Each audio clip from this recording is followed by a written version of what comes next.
इल्म, अदब, सियासत, समाजी भलाई, तारीख़ ऐं तफ़रीह ते मुश्तमिल अव्हांजो पंहिंजो सिंधी रुख न्यूज़ चैनल ॾिसणु न विसारींदा। तव्हां लाइ हर ख़बर जी सही ख़बर रुख न्यूज़ चैनल। अस्सलाम वालेकुम। आउं नुमाइंदा रुक न्यूज़ चैनल आखुंद मंसूर अली। अॼु असां ॻोठ तराई तालुका गड़ियासीन ज़िलो शिकारपुर में सरदार अज़हर अली ख़ान कमारी साहब जे रिहाइशगाह ते मौजूदु आहियूं। अज़हर अली ख़ान कमारी साहब सुठी तबियत, सुहिणी शख़्सियत, महफ़िल जो मोर, मजलिस जो मीर, नफ़ासत ऐं शाइस्तगी सां गॾु ख़ुशबाश ऐं आजिज़ी न्याज़ी पर निहायत वज़नायतो मशहूरु मरूफ़, महिमान नवाज़, सरहंदी पुॼंदीअ वारो ऐं हाल हवेलियूं, महल ऐं माड़ियूं, मोटर ऐं कारियूं, नौकरनि ऐं चाकरनि वारे अज़हर अली ख़ान कमारियो साहब खां अचो त संदसि जी तारीख़ी अबड़ा ख़ानदान जो हाल अहवाल वठूं। साईं अस्सलाम वालेकुम। वालेकुम सलाम। जाम अबड़ो कच्छ वॾसर जो वाली हालार धणी हो।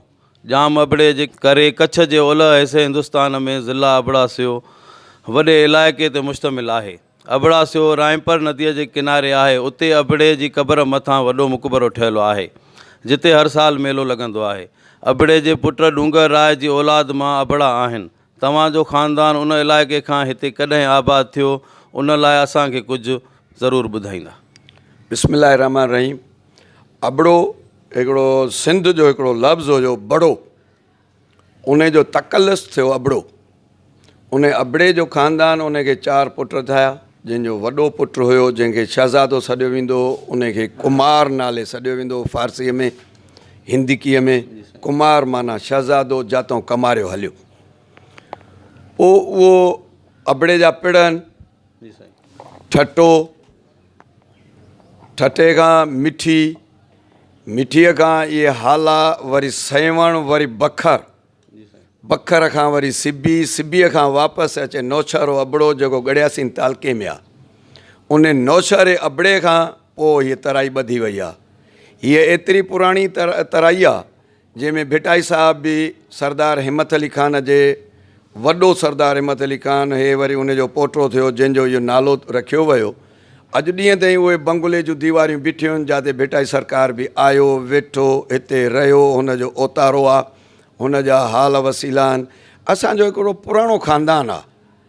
मां त एतिरो चवंदुसि त बरोच, कलोड़ो, सोलंगी ऐं अबड़ो समाट, जेके ॿिया सिंधी कबीला आहिनि उहे अबड़े समाट में था वञनि।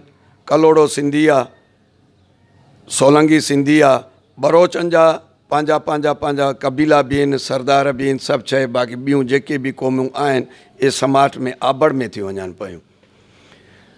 असांजो को 1-2 सदियुनि जो को सिलसिलो न आहे। हीअ जेको नसबनामो लिखियलु आहे इन में बि असांजूं 22 पीढ़ियूं आहिनि।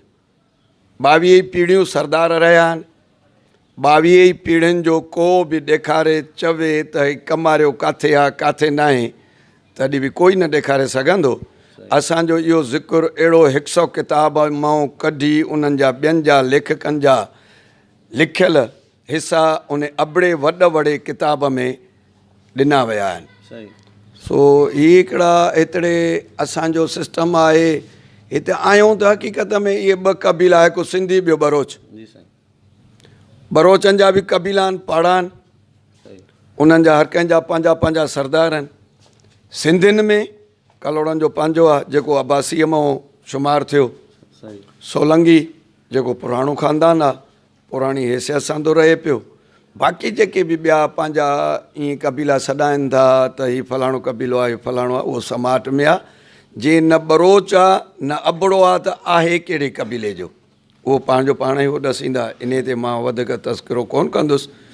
बाक़ी हाणे असांजो ख़ानदान ई आहे। असांजी हिस्ट्री जेका आहे सा लिखियलु कान्हे का, उहा अंग्रेज़नि बि लिखी आहे सभु शइ। असांजा जेके वॾा हुआ, असां त हिन वक़्तु कुझु बि न आहियूं। असांजी तारीख़ आहिनि अली मोहम्मद शाह राशिदीअ, उहे ॾींहं उहे शींहं लिखिया आहिनि। राशिदी उहो हिकिड़ो पुराणो ख़ानदान आहे जेको पीर साईं पघारे वारनि जो ख़ानदान आहे।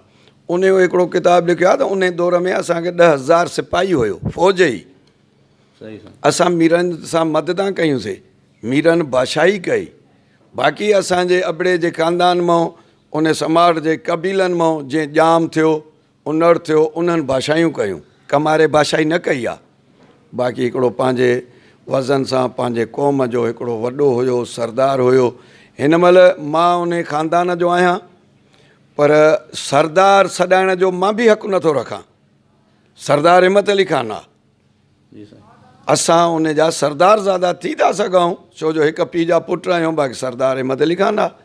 ऐं सरदार जेको लफ़्ज़ु आहे इहो तमामु पुराणो लफ़्ज़ु आहे ऐं वॾो इज़त वारो लफ़्ज़ु आहे, छो जो नबियुनि में बि सरदार, उन वक़्तु कबीलनि में बि सरदार, असांजो आख़िरी नबी उहो मिड़नी नबियुनि जो सरदार सॾियो वियो आहे। किताबनि में क़ुरान शरीफ़, क़ुरान मजीद सरदार।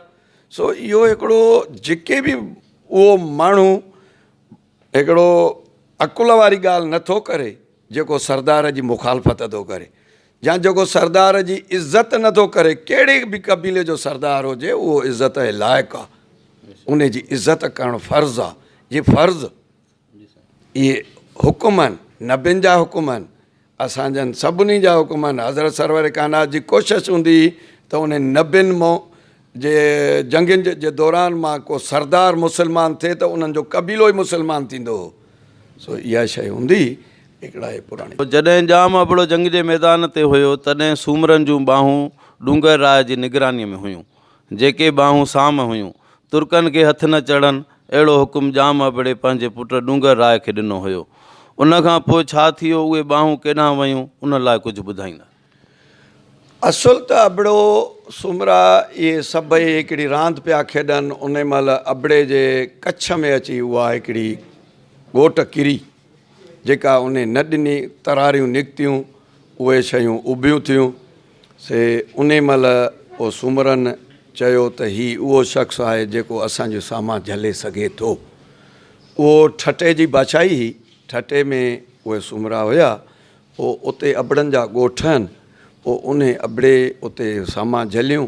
उन खां बाद उहे जेके सामा हुयूं से उन्हनि खे पंहिंजो वापसि कयूं वयूं। उन्हनि जे अज़ीज़नि क़रीबनि खे, जेको छोकिरो नंढड़ो बचो सुमरो, उहो बि जवान थियो। पोइ उहा सुमरनि जी हिस्ट्री अलॻि आहे, वधीक उन्हनि खे वरी उन हिस्ट्रीअ में आहे त उहा उन्हनि खे ख़बर हूंदी त उहे काॾे वयूं। टाइम असांखे ॾिनो, तव्हांजी वॾी महिरबानी। शुक्रिया।